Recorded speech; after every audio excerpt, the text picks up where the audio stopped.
Hello achievers, learn 24 academy में आप सभी का स्वागत है। तो आज के हम करंट अफेयर्स देख लेते हैं। ये सारे करंट अफेयर्स जो मैं आपको बता रहा हूँ, ये आपका इंटरव्यू, मेंस और जो प्री के एग्ज़ाम है या जितने भी एग्ज़ाम है ऑब्जेक्टिव पेपर, उसमें आपके बहुत काम आएंगे। और करंट अफेयर्स हमें डेली बेस पे पढ़ना चाहिए, इसलिए मैं इतनी रात को भी इसको बना रहा हूँ।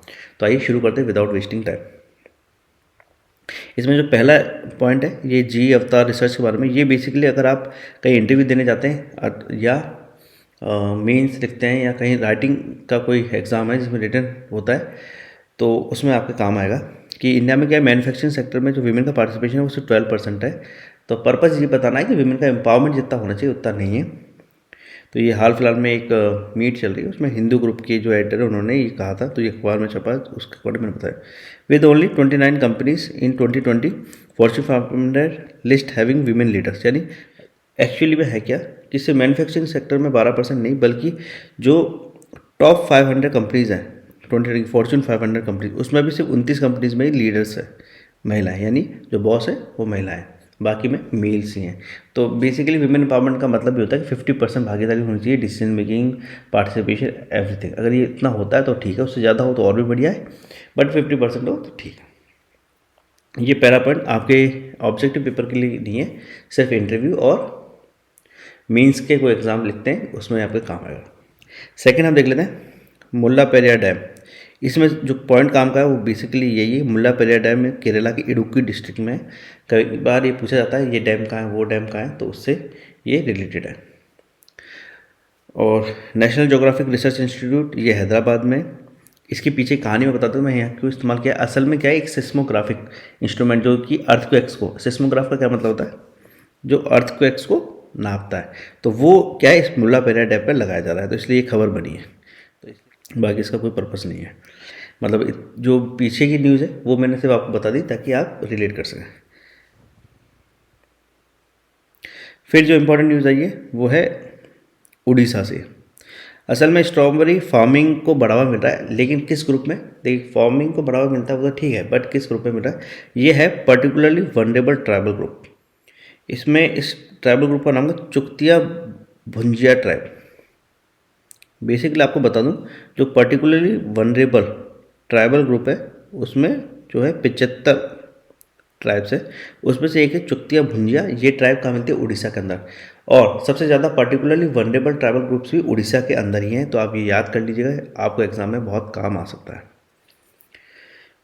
ये नाम मैंने इसलिए बताया क्योंकि देखिए 75 के 75 नाम याद नहीं होते, बट जो नाम न्यूज़पेपर्स वगैरह में चलते हैं, कुछ इंसिडेंट होते हैं, कुछ बात होती है, उन नामों के आने की संभावना रहती है। ये आप याद करिए, चुक्तिया भुंजिया ट्राइब, इसमें क्या हो रहा है, स्ट्रॉबेरी कल्टीवेशन को बढ़ावा दिया जा रहा है। इनफैक्ट इतना बढ़ावा दिया जा रहा है कि 1.5 क्विंटल जो स्ट्रॉबेरी है, इसमें बताया गया है कि वो उस पर जो प्रॉफिट हुआ उस ट्राइबल ग्रुप के पर्सन को 37,500 रुपये हुआ एक ही दिन के अंदर, जो उसका आज तक का सबसे ज़्यादा था। थोड़ा देख लेते हैं पर्टिकुलरली वनरेबल ट्राइबल ग्रुप्स कहाँ हैं, कैसी हैं और कैसे आई। मिनिस्ट्री ऑफ ट्राइबल अफेयर्स इसको देखता है, जाहिर सी बात है, जो डेवलपमेंट है पर्टिकुलरली वल्नरेबल ट्राइबल ग्रुप्स। तो इसमें 75 पर्टिकुलरली वल्नरेबल ट्राइबल ग्रुप्स हैं, और इसको क्या है, स्टेट गवर्नमेंट से कंजर्वेशन कम डेवलपमेंट प्रोग्राम के थ्रू इनको बढ़ावा मिल रहा है, ताकि असल में क्या है, ये ट्राइबल ग्रुप्स बहुत ही ज़्यादा पिछड़े रह गए। इंडिया में क्या ट्राइबल ग्रुप दो तरीके से आप मान सकते हैं। एक ट्राइबल जो एसटीज में रिजर्वेशन लेके काफ़ी अच्छे हो गए ना, तो वो ऑलरेडी काफ़ी आगे, तो उनसे क्या है, जो दूसरे ट्राइबल ग्रुप है वो जो उनके साथ कंपटीशन नहीं कर पा रहे, वो ट्राइबल ग्रुप में रहे। तो इंडियन गवर्नमेंट ने क्या करा, एक और जो है कैटेगरी बनाई ट्राइबल्स में, वो कहलाई पर्टिकुलरली वनरेबल ट्राइबल ग्रुप्स। उनका बढ़ावा देने के लिए जो है, जो सेंटर है वो 100% ग्रांट्स एंड एड देती है, यानी स्टेट को कुछ नहीं करना, सिर्फ अपना जो प्रोग्राम है वो रन करना, उसके लिए सारा पैसा सेंटर से आता है। 100% grants in aid are made available to states as per the provision of the scheme।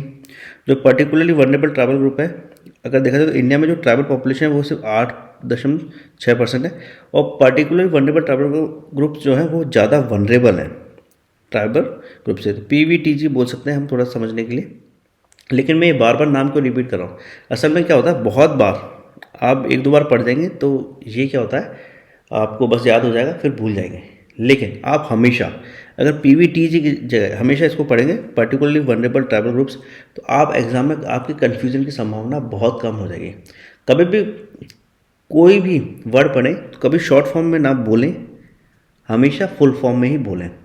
बहुत बार ऐसा होता है कि आपको सिर्फ वो वर्ड्स की आवाज़ें क्लिक कर रही होती हैं कि नहीं नहीं मैंने ऐसा ऐसा कुछ पढ़ा है, हो सकता है आपको याद नहीं आता वो एग्जैक्टली क्या है, बट आपकी आवाज़ जो होती है, क्योंकि आप ये बार बार बोलते हैं तो आपके जो दिमाग में क्यूज़ हैं वो सेटअप हो जाते हैं। इस नंबर पे या इस वर्ड्स पे, इन 4 वर्ड्स पे यही डेफिनेशन मेरे दिमाग में गूंज रही, इसका मतलब इस डेफिनेशन होने की संभावना है। मैंने कई एग्जाम्स में कई क्वेश्चन इसी तरह सही किए हैं। और मैं जो आपको बता रहा हूँ फर्स्ट हैंड एक्सपीरियंस है यूपीएससी की सिविल सर्विसेज का। अब ये पर्टिकुलर वनरेबल ट्राइबल ग्रुप्स आई कैसे? 1973 में क्या हुआ, एक धीवर कमीशन बनाया गया और ये था 4-5 ईयर प्लान के दौरान, या चौथे पंचवर्षीय योजना के दौरान, जो थी प्रिमिटिव ट्राइबल ग्रुप्स की एक कैटेगरी बनाई गई। ये पर्टिकुलरली वनरेबल ट्राइबल ग्रुप्स नहीं, बल्कि शुरुआत में प्रिमिटिव ट्राइबल ग्रुप्स कहलाते थे, यानी पीटीजी कहलाते थे। इसको 2006 में पीवीटीजी करा गया, यानी 2006 में प्रिमिटिव ट्राइबल ग्रुप से पर्टिकुलरली वनरेबल ट्राइबल ग्रुप किया गया। तो ये आप याद कर लीजिएगा, ये आपको काम आ सकता है किसी भी एग्जाम में, इसी तरह के क्वेश्चन आ सकते हैं। क्योंकि देखिए ट्राइबल ग्रुप्स हुए, सोशल डेवलपमेंट की जितनी भी स्कीम्स हुई, सोशल डेवलपमेंट में जितने भी एफर्ट्स हैं उस पर रिलेटेड कोई भी क्वेश्चन आ सकता है। स्टेट के एग्जाम में आ सकता है। स्टेट के एग्जाम में 1968 में क्या एक कमीशन बैठा था, उसके मेंबर कौन थे ये कई बार पूछ लेते हैं। तो आपको हर चीज़ के लिए तैयार रहना है। सेंटर के एग्जाम में ऐसा जनरली नहीं होता, जनरली 10-20 साल में पूछते हैं। उसका कारण ये है कि सेंटर के पास बहुत ज़्यादा कंटेंट होता है। तो इसी कंटेक्स्ट में क्या होता है कि 1973 में देवर कमीशन बना था।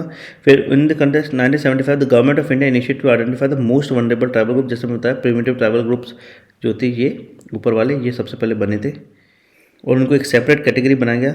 उसको फिर बाद में जो पीवीटीजी यानी primitive particularly vulnerable tribal groups के। अब देखिए ये है ना, ये कन्फ्यूजन होता है।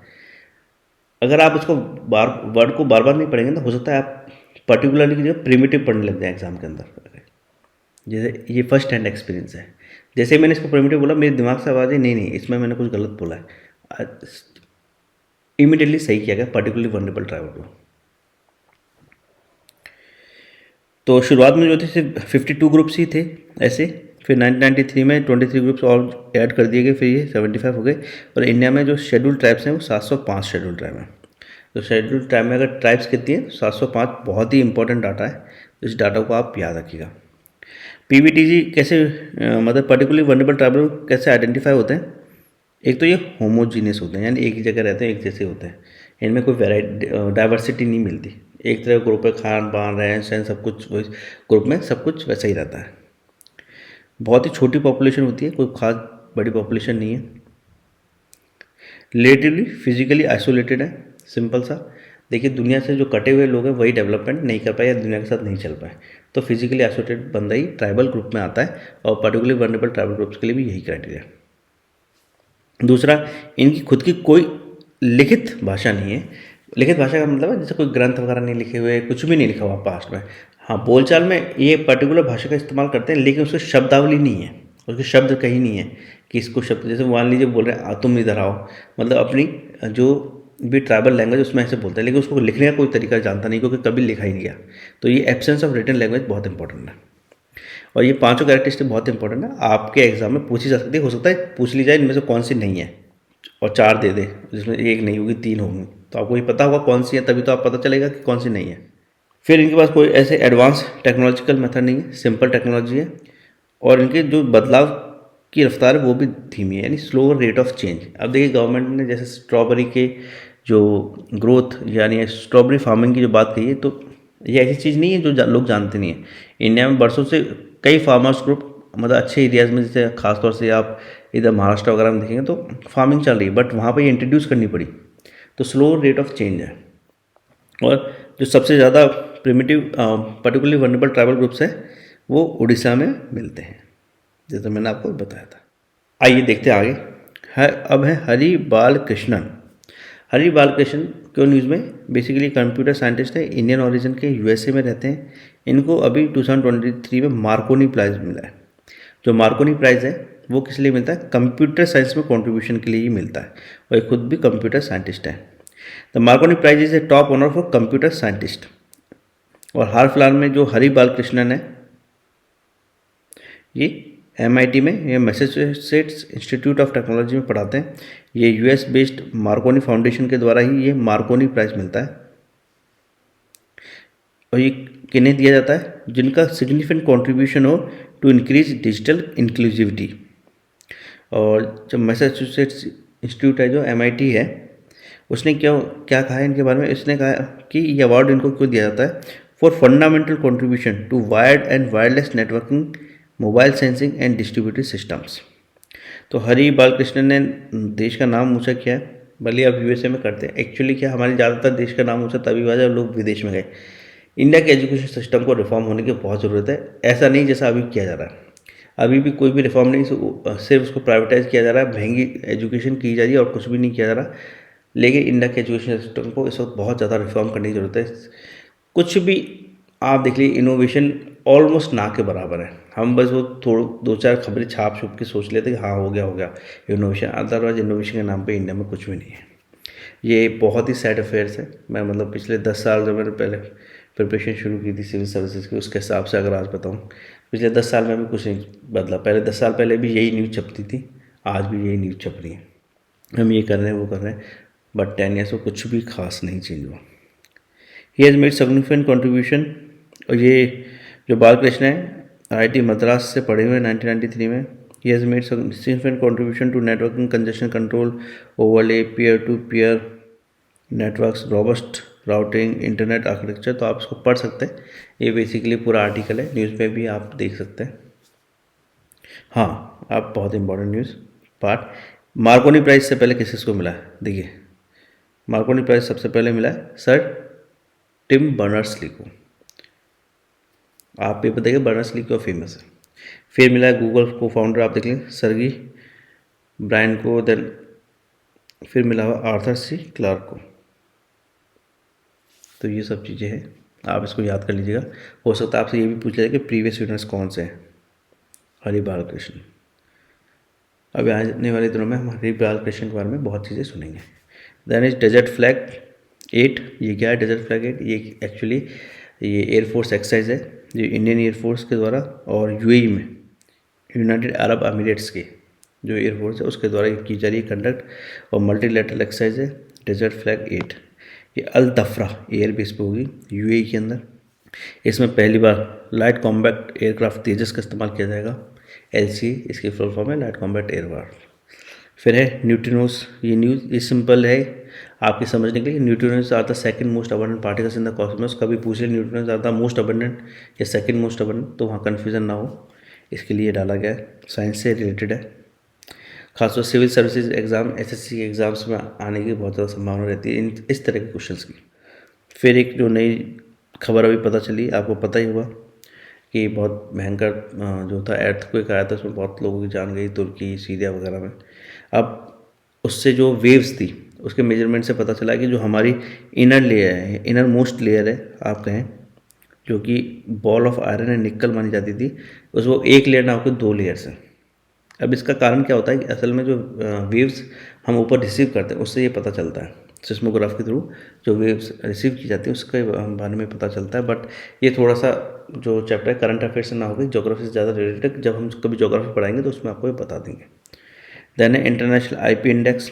इसमें इंडिया की रैंक आई है 42nd अमंग 55 लीडिंग इकोनॉमीज, जो है मतलब 55 जो टॉप इकोनॉमीज है उसमें 42वें नंबर पर। कोई बहुत ज़्यादा अच्छा नंबर नहीं है, लेकिन ठीक है, ये इंटरनेशनल IP इंडेक्स है कि कुछ ना होने से कुछ होना तो ठीक है। 55 से ही बाहर हो जाता तो अलग बात थी, और भी बुरा था। तो 55 के अंदर है तो चलो अच्छा है। ये इंटरनेशनल IP इंडेक्स कौन रिलीज़ करता है? ये रिलीज़ करता है US चैम्बर्स ऑफ कॉमर्स। ज़्यादा इंपॉर्टेंट न्यूज़ इसमें 3 है इस पार्ट में। इंटरनेशनल IP इंडेक्स, इंडिया की रैंक, और ये US चैम्बर्स ऑफ कॉमर्स के द्वारा दिया जाता है। फिर एक जनरल अवेयरनेस के लिए US treasury secretary Janet Yellen, ये भी इंडिया में आई हुई है। बेसिकली G20 की मीटिंग चल रही है, G20 की प्रेसिडेंसी इंडिया के पास है सब, तो वहाँ बहुत सारे डिस्कशन हो रहे हैं। उस डिस्कशन में ये भी कहा गया, असल में इसका बैकग्राउंड मैं आपको बताता हूँ, कहा गया इसमें ये कहा गया कि जो क्रिप्टोज है उसको रेगुलेट किया जाए। असल में अब तक जो था RBI हमेशा या इंडियन गवर्नमेंट भी जो गाय बगाए कहती रहती है वो थी क्रिप्टो को बैन किया जाए। क्या किया जाए? बैन। बट ये पहली बार जो है फाइनेंस मिनिस्टर कह रही है क्रिप्टो को रेगुलेट किया जाए, क्योंकि अब US है, जब भी विदेशी कंट्रीज इन्वॉल्व होती है हमारे जो सूर है वो बदल जाते हैं। फिर ऑस्ट्रेलियन टेनिस प्लेयर। बेसिकली इसका पर्पज़ ये है कि आपको पता हो, एक ऑस्ट्रेलियन, दूसरा tennis player James Duckworth and max parcel. ये इस नाम है सिंपल, आप टेनिस प्लेयर का नाम याद कर लीजिएगा। एग्जाम्स में क्वेश्चन पूछ लिए जाते हैं, कौन सा प्लेयर टेनिस प्लेयर है, कौन सा गोल्फ प्लेयर है, कौन सा फुटबॉल प्लेयर है, और ऐसे क्वेश्चन आते रहते हैं। ये हमेशा मतलब फेवरेट रहा है, कोई सा भी एग्जाम उठा के देख लीजिए, किसी में भी पूछा जा सकता है। तो ये सिर्फ इतना आपको याद करना है, इसमें बाकी कोई खास न्यूज़ नहीं थी, सिर्फ आपको प्लेयर और गेम्स याद करने थे। फिर है शरद कमल, जी सथियन, मानिक बत्रा, ये टेबल टेनिस से रिलेटेड है। जर्मन यानिक पॉल, मार्शल सीम, ये गोल्फ से रिलेटेड है। असल में एक हीरो इंडिया ओपन एंड जो गोल्फ चैंपियनशिप है वो चल रही है, $2 मिलियन की है। आपको बता दें गोल्फ के अंदर क्या होता है, जो फर्स्ट प्राइज़ होता है वो 18% ऑफ टोटल प्राइज मनी होती है, यानी $2 मिलियन है तो कितने हो गए, 20 लाख रुपए। इसके अलावा 18% को थोड़ा कैलकुलेशन के लिए आप थोड़ा याद कर लीजिए, लगभग $3,06,000 मिलेंगे जो फर्स्ट आएगा। तो ये ऐसा परसेंटेज होता है, फिर बाद में और परसेंटेज कम होता रहता है, for the sake of general knowledge only. Then है संदीप्ति सिंह राव, ये किस गेम से रिलेटेड है, झील देसाई, ये इंडियन प्लेयर है टेनिस की, और ये टेनिस से जैसे मैंने आपको बताया रिलेटेड है। तो बस इसमें ज़्यादा कुछ याद नहीं करना। मोटिवेशन के लिए बता दूँ, $50,000 का ITF विमेन टेनिस टूर्नामेंट है, उसमें अभी संदीप्ति सिंह राव जीती हैं, तो आप ये देख सकते हैं। बाकी इसमें से प्लेयर और गेम ही आपको याद करना है। Thank you. अभी काफ़ी रात हो गई, मैं भी काफ़ी थकने लगा हूँ। आप कल सुबह मिलेंगे। Good night.